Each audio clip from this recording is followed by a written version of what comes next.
ഇപ്പോൾ എസ് വിജയകുമാർ അവിടെ ചേരുന്നു. വിജയകുമാർ, തുടരാം.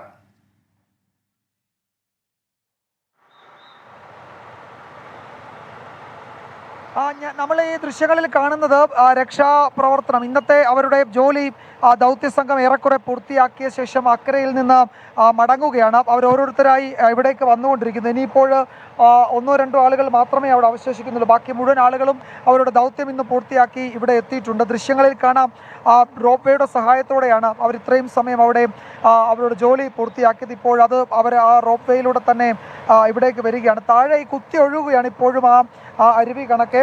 ഇന്നലെയൊക്കെ വലിയ സംഹാര താണ്ഡവമാടിയതാണത്. അവിടുത്തെ കുത്തൊഴുക്കിന് ഇപ്പോഴും കുറവില്ല. ഇന്നലെയൊക്കെ ഇതിലെ ഒഴുകിപ്പോയ വെള്ളത്തിന് കണക്കില്ല എന്നാണ് നാട്ടുകാർ പറയുന്നത്. അപ്പോൾ അത് ആ പോയ വഴി മുഴുവൻ ഉണ്ടായിരുന്ന സർവ്വതിനെയും സകലതിനെയും അത് ഊതിയെടുത്തുകൊണ്ടാണ് പോയത്. അപ്പോൾ അപ്പോൾ ആ ദൗത്യ സംഘം ഇന്നത്തെ ജോലി അവസാനിപ്പിക്കണം. അവിടെ ഒരാൾ മാത്രമാണ് ഉണ്ടായിരുന്നത്, NDRFിൻ്റെയും ഫയർഫോഴ്സിൻ്റെയൊക്കെ ആ ഗ്രൂപ്പിലുണ്ടായിരുന്നു. അവരവിടെ തൊട്ടപ്പുറത്ത് കരസേനയുടെ താൽക്കാലിക പാലമുണ്ട്, ആ വഴിയിലൂടെ അദ്ദേഹവും ഇക്കരയ്ക്ക് വരികയാണ്. ബാക്കിയുള്ളവരെല്ലാവരും അവരുടെ സാമഗ്രികളുമൊക്കെയായി ഇങ്ങേക്കരയിൽ വന്നു കഴിഞ്ഞു. ദൃശ്യങ്ങളിൽ കാണാം, അവരെ എല്ലാവരെയും കാണാം. ഇന്നത്തെ അവരുടെ ജോലി യഥാർത്ഥത്തിൽ അങ്ങേയറ്റം ശ്രമകരമായിരുന്നു. പക്ഷേ ആ ശ്രമകരമായ ദൗത്യം അവർക്ക് ഏറെക്കുറെ വിജയകരമായി പൂർത്തിയാക്കാൻ കഴിഞ്ഞു.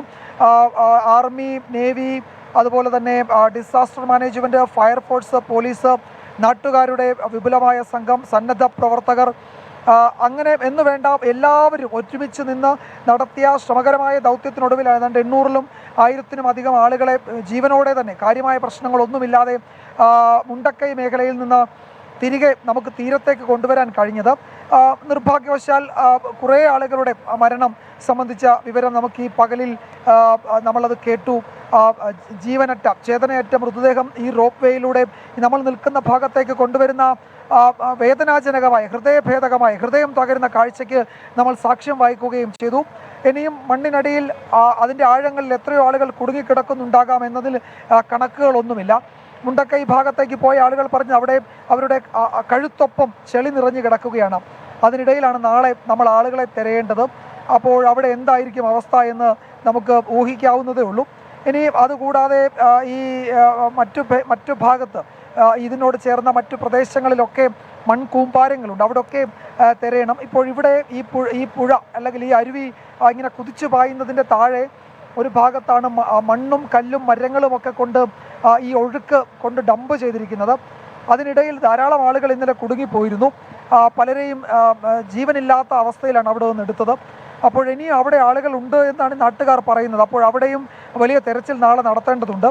അപ്പോൾ നാളെ അതിന് വേണ്ടുന്ന ക്രമീകരണങ്ങൾ നമ്മൾ ഈ നിൽക്കുന്ന ഭാഗങ്ങളിലൊക്കെ കൊണ്ടുവന്നിട്ടുണ്ട്. ഇവർക്ക് അക്കരയ്ക്ക് എങ്ങനെ പോകാൻ കഴിയുമെന്ന ചോദ്യമൊക്കെ ഉണ്ട്.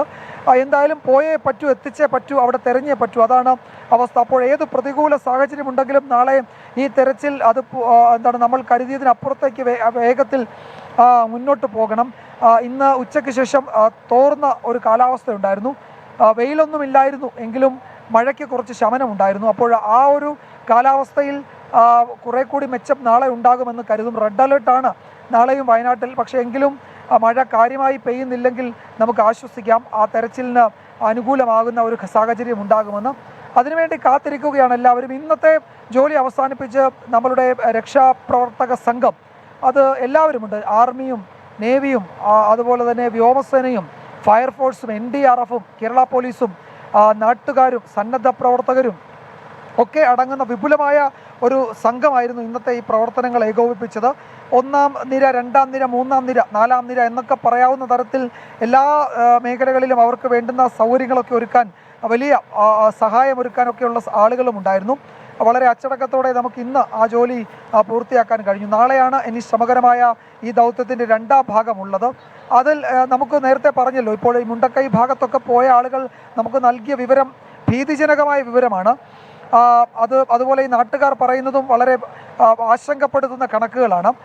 അങ്ങനെ കണക്കുകൾ പറയുമ്പോഴും അത് ഊഹാപോഹം മാത്രമാണ്.